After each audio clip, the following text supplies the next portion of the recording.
From old world hands to this day, she connects the little signs. Every why do we do that turns to gold in her mind. Look at the blossom line, look at the table set. Little truths in sunlight, you ain't heard them yet. Linda's Curiosity Corner. Come on, come on. Spring and summer wonder. Come on, come on. What do we do? What do we do? Linda's Curiosity Corner. Right in the sun. Ooh. Maple tape and picnic place, lemonade in plastic cups, fireflies on the porch rail and the thunder rolling up. She tells you where it came from and why it still feels right. Old stories in the warm air make the whole day shine. Look at the blossom line, look at the table set. Little juice in sunlight, you ain't heard them yet. Linda's Curiosity Corner. Come on, come on. Spring and summer wonder. Come on, come on. Why do we do that? Why do we do that? Linda's Curiosity Corner. Right in the sun. Past and present dancing side by side in view. A little question blooms and the answer blooms too. From the first petals to the long hot afternoon, Linda turns the season into something you can hold. Linda's Curiosity Corner. Come on, come on. Spring and summer wonder. Come on, come on. Why do we do that? Why do we do that? Linda's Curiosity Corner. Right in the sun.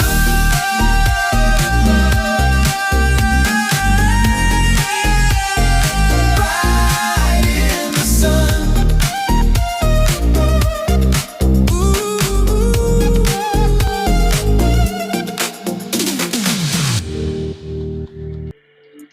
Well, good Saturday morning, everyone. And I must apologize. I'm not talking about fairy tales today. I said it wrong. Actually, I'm talking about nursery rhymes. And a lot of these nursery rhymes, been, you know, s- staple of our childhoods for centuries, um, passed down generation to generation. But, the origins of these nursery rhymes that we just take for granted, and it's like we say these silly rhymes, and then we realize, what does that really mean? And they back to at least like the 13th century. A lot of these are English or German. Um, but in the 1800s, that's where kind of they were really first written down. They were probably just orally said, um, from generation to generation, but they have like a historical events and social injustices and political criticism is what really was behind a lot of these. Now you all know Ring Around the Rosie, Pocket Full of Posy, Ashes, Ashes, We All Fall Down. Well, I remember singing that as a little kid, but you realize what it's really talking about, the Great Plague of London. It killed the Plague of London killed 15% of Britain's population. The rosy is said to refer to the rash that developed during the plague, and the posies were the flowers that people would carry around just to ward off the smell of the disease. Oh, and ashes, ashes, and we all fall down, of course, that was all the people dying, and here we're singing that like it's, holding hands with your other, 5-year-olds and singing that. Same thing with Mary, Mary, quite contrary. How does your garden grow with silver bells and cockle shells and pretty maids all in a row? That has a horrible, history behind it about Bloody Mary and her persecution of the Protestants. Um, Bloody Mary, Queen Mary the First of England, she was a devout Catholic who tried to reverse the English Reformation brought started by her father, Henry VIII. Remember, he wanted to get divorced, and the church said no, and so he changed the whole religion. Protestants named her Bloody Mary because her torture and murder. Um, so her garden may refer to the graveyard of her martyrs, um, and the pretty maids all in a row or probably alludes to all the lines of her victims waiting to be hanged or tortured, not the harmless flowers and gardening tools they might seem in the child's nursery rhyme. So now three blind mice, three blind mice, see how they run, see how they run. They all run after the farmer's wife who cut off their tails with a carving knife. Did you ever see such a sight in your life as three blind mice? Well, that dates back to 1609, but it wasn't really a farmer's wife. Um, her helpless victims, again, gets back to Bloody Mary, the 16th century. She was the daughter of Henry VIII, as I said, and so there again, she was torturing, and killing her people that didn't agree with her. Um, Remember, a lot of political upheaval in England at the time. But a lot of like Georgie Porgy, Puddin' Pie, again, it's all talking about the royal themes and historical conflicts. Um, Now this one, Humpty Dumpty, Humpty Dumpty sat on the wall. Humpty Dumpty had a great fall. All the king's horses and all the king's men couldn't put Humpty together again. It never says anywhere that Humpty Dumpty was an egg. Actually, it was a cannon. So the royalist faction mounted a cannon known as Humpty Dumpty on a wall during the siege of Gloucester, um, to fire upon the parliamentarians. When the parliamentarians, whoever they were, returned fire, they damaged the wall, and the cannon fell and was unable to be repaired by the king's men. So Humpty Dumpty was a cannon, not an egg. So, but many of the old nursing homes, like the origins of Jack and Jill, are a bit murky, but several theories exist. I thought this one was interesting. Um, the earliest printed version is back in the 17th century, the 1800s, though the rhyme likely existed in oral tradition before that. Jack and Jill went up the hill to fetch a pail of water. Jack fell down and broke his crown, and Jill came tumbling after. But now one popular theory links it to a Scandinavian myth about Heikel, or however you say it, and Bill, Bil, a brother and sister who were taken to the moon while fetching water, possibly explaining the celestial image of Jack fell down and broke his crown.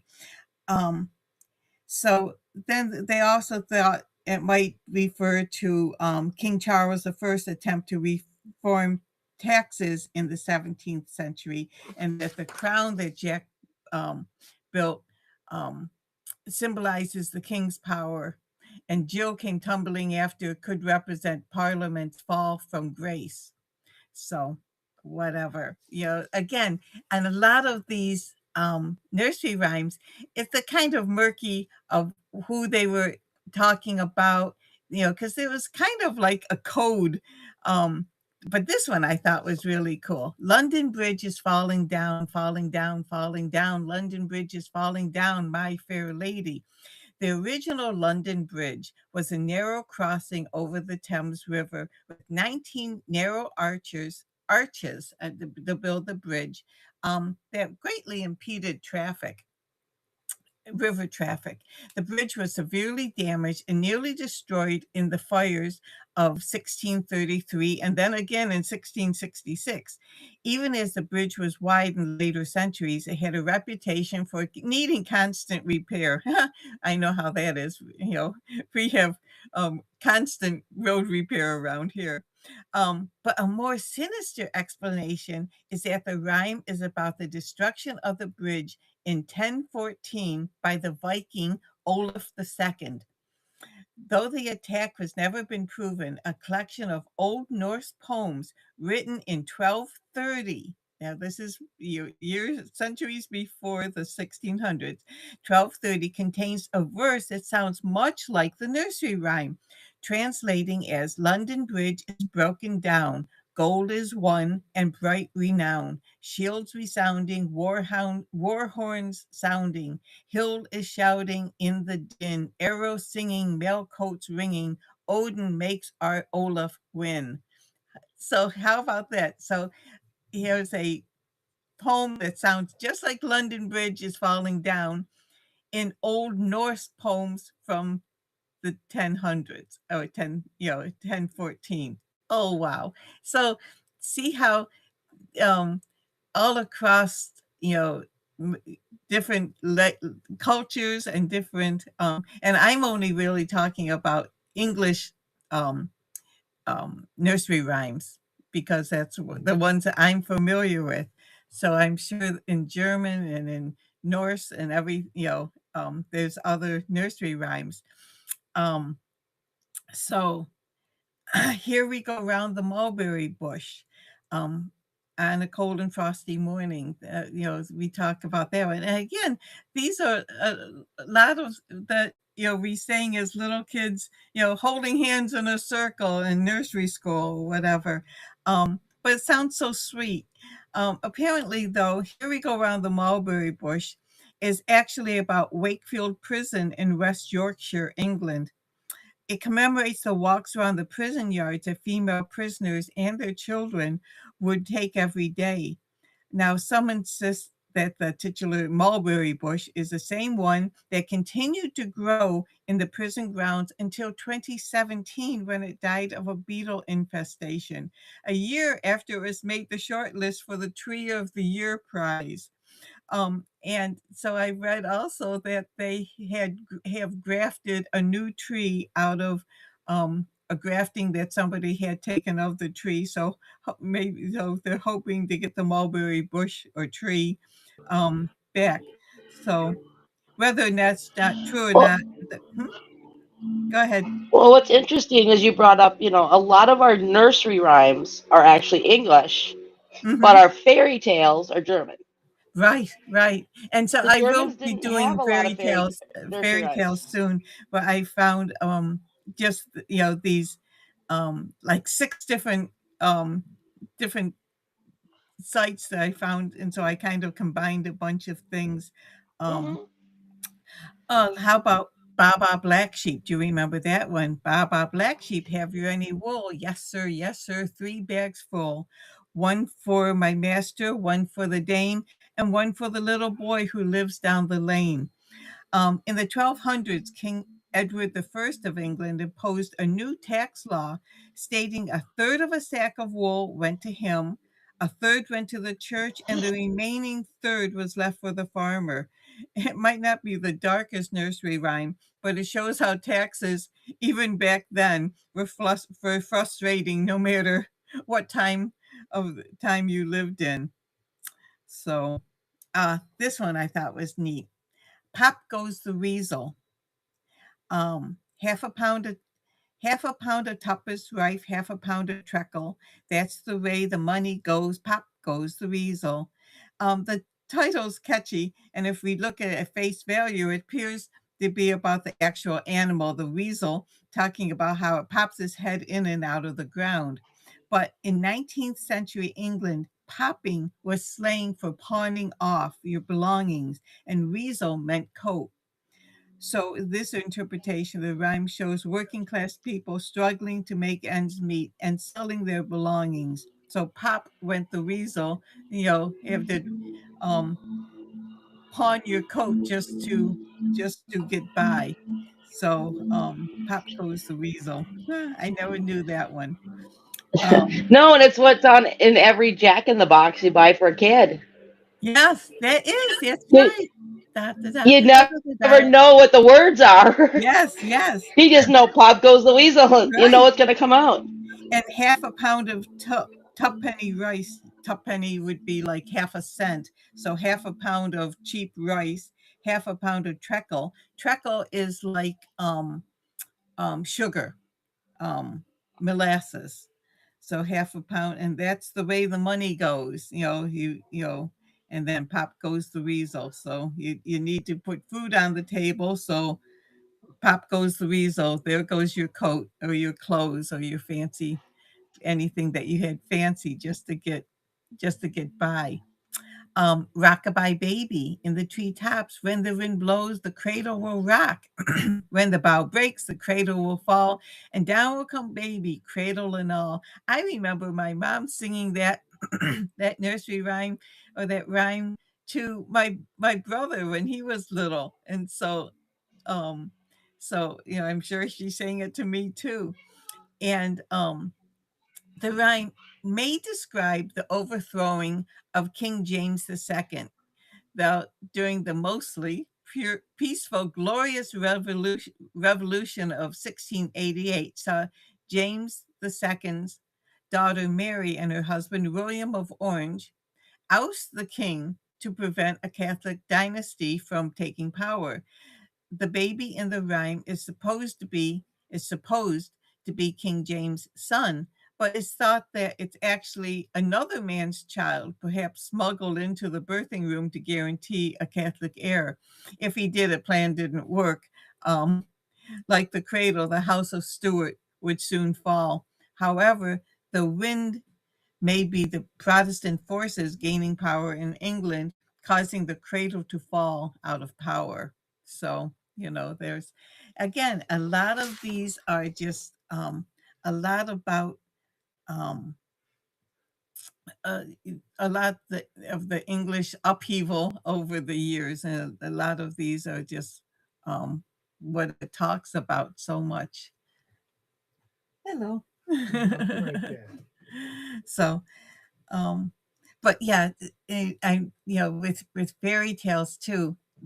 So I'm going to be looking into those. I just found this first, and so it's just really really neat. Now, Old King Cole was a merry old soul, and merry old soul was he. Um, and that's said to possibly refer to a Roman British king, because remember, way back in past times, the Romans had taken over England. Um, and so you had a Roman king known for his fairness and generosity, qualities that may have been desired in leaders during times of religious conflict. So maybe they were just talking about, oh, we wish we had an old King Cole because he was a merry old soul. Um, so, a lot of these reflect, just historical conflicts. Um, and so just a way of, and a lot of them, of course, oral histories. You had storytellers. You didn't have the written word. People a lot of times in the 1600s couldn't read, but you would have, and so you wanted to get a story across about somebody or some happening. And so you would have, an oral history. People would talk about, either songs, a lot of, the songs like Green Sleeves from way back in the 1500s. Um, and again, these, what we call nursery rhymes, were probably um, kind of code words for different things. So people couldn't didn't come right out and say, you know, um, you know, the some truth maybe, or it's just poking fun, like Humpty Dumpty. Here the whoever won and knocked their cannon cannon out. The fact that they even called the cannon Humpty Dumpty was probably a big round cannon. But and that's really what started me on looking at the nursery rhymes, because I had come out with these funny facts a couple weeks ago, and the fact that Humpty Dumpty, it never says Humpty Dumpty was an egg, but I never knew it was a cannon. So I thought that's really cool.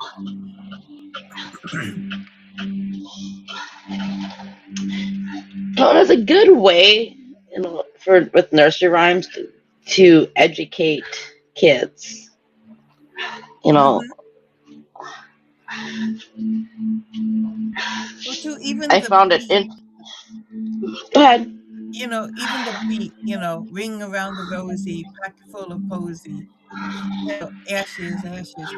And, 3 blind mice, 3 blind mice, a lot of times you sing that in, like, elementary school in rounds, and so it teaches, so "Row, row, row your boat" is another one that, it's easy to remember, and in, beginning, music classes, um, we would sing in rounds, Mhm. um, and so Well, even jumping rope.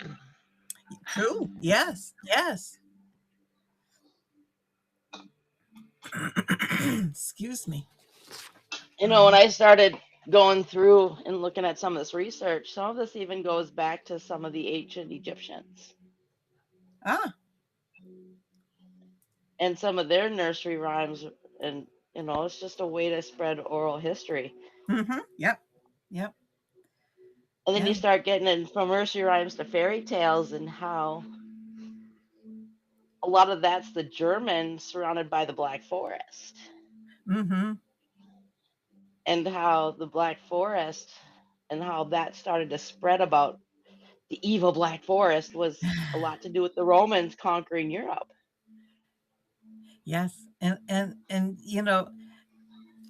it's neat because anything that maybe you can't understand how things are, a story would develop about it, and it just can grow more fanciful as it so I'll be looking at, different fairy tales, but so many are so different, like Cinderella and her evil, stepsisters.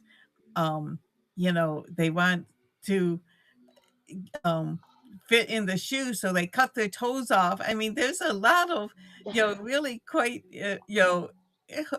horrible on some of these original.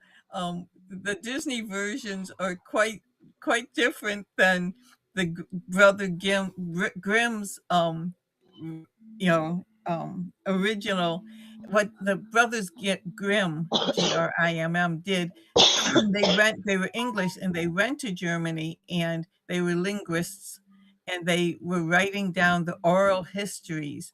And it's funny because some of them, you have very similar stories of some of the fairy tales that we know, the same stories in Asia. The Hmm. characters are different, but the story's the same. So it's really interesting. Um, and, you know, things tales about dragons. We have dragons in England, you have dragons in China. You know, it's like, okay, how did these stories originate, and where did these, with unicorns and all these different mythical creatures that are all over the earth, and giants and ogres and different things. So that would be fun thing to discover in the next couple weeks. But I thought we'd start with fairy tales and just how um, they have, But I thought the one with London Bridge and having um, in an old Norse poem, having it sound so much alike with the London Bridge is falling down. Um, and I'm sure there's other ones, um, but the things that you think are just um,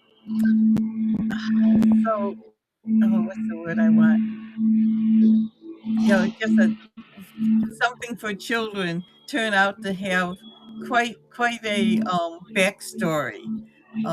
Even here we go around the mulberry bush, um, and then the, one that I had never heard until probably 20, well, it's been quite a long time ago now, but the the old lady that swallowed a fly. Yeah, I don't know if you know that song. I had We were actually on a trip to New York City, and, little Dawn, started singing the song. I had never heard it before, but, there was an old lady who swallowed a fly. I don't know why she swallowed a fly. Perhaps she'll die. So then she swallows a spider, it's a fly, and the whole this whole long she swallows more and bigger animals to solve the issue until she bites off more than she can chew. And then the last line is, there was an old lady who swallowed a horse. She's dead, of course. So, it's just um, sometimes they have morals. Like the moral of that story is ask for help before you make your problem worse by trying to tackle it alone. Um, but sometimes there are morals to the stories, and sometimes there's not. So, but I thought that was not really a fairy tale, but there was no lady who swallowed a fly. That was the first time I heard it. I just laughed and laughed. So Oh, that's an old nursery rhyme. yeah, I had never heard it until, well, now it's been how many years ago, but the first time I heard it. Um, but and some of these, and sometimes it's neat just to know the history. Now we know Humpty Dumpty is not an egg, it's a cannon, and going around the mulberry bush really had kind of a sad connotation. And hopefully they'll be able to grow the tree back um, in Yorkshire, West Yorkshire, England. We were in Yorkshire, England a number of years ago. So anyways, that's all I have for today. But it's just really fun. Who knew London Bridge was talked about in the Netherlands back in the 1014. Who knew? Who knew? Well, it's like, in our house, I always joke about the Jack Sprat. Jack Sprat eats no fat, Yes, his wife eats no lean. Because yes. Ariana doesn't do carbs and breads, but her brother, that's all he eats. So, like, And we buy a between the sandwich. 2, they lick the platter clean, you know? And I'm sure now I Exactly. couldn't find anything on that one, but I'm sure that has some political significance of who was eating and who was starving. So that's They fun. don't have a lot on that one. They thought it was, the theory is, a king and a queen, maybe King Charles, but it's more just a moral about don't wasting food and about famine. Yeah, it's true. That's true. One of those more mother stories. Yeah. Dear. So in the next couple of weeks, I'll find more on actual fairy tales, but we've learned where Baba Black Sheep comes from, and who knew? And Pop Goes the Weasel, what that meant. So the next time you're running low on cash, just pop that weasel, sell that extra coat to Now, make are we ends gonna meet. do a show next week? Um, we could, although now we're going to be home on well, yeah, that's the 4th of July. Yep. I'm Yeah, not doing anything but at home. I'm going to be home because my party's on the 5th of July. But yeah, because I can do something on the 4th of July itself. So it's early enough in the morning, and we can start the day with that. So yeah, let's do one. We can have a special um Independence Day show next Saturday. Next Saturday is July already. Yikes. Yeah. I was thinking Yeah, we had another whole week. Well, we have this weekend coming up, and then it's the following weekend, right? it Am I? is the week. weekend after Ariana's birthday, and her birthday was yesterday. That's right. That's right. That's So how I remember it because we have our town events the day, week before her birthday, then it's her birthday, and then we have 4th of July the weekend after her birthday. okay. Yes, yes. Yeah, so it's so here it is Saturday. Yeah, so it's not tomorrow, it's next Sunday my Next party. Saturday, So, yep. yeah, so I can still get the time to get to the grocery store and get things made before next week. So wonderful. Yes, let's do that. Let's meet back here at 9 a.m. Eastern Time and on July 4th and have a 4th Independence Day celebration. So, with that, I'll Sounds say have a good. wonderful day and have a great week. Enjoy the sunshine. Yes. Alrighty. And Bye drink bye. plenty of fluids. Yes. Water. I'm trying to drink a lot of water. Blah. Bye bye. Bye.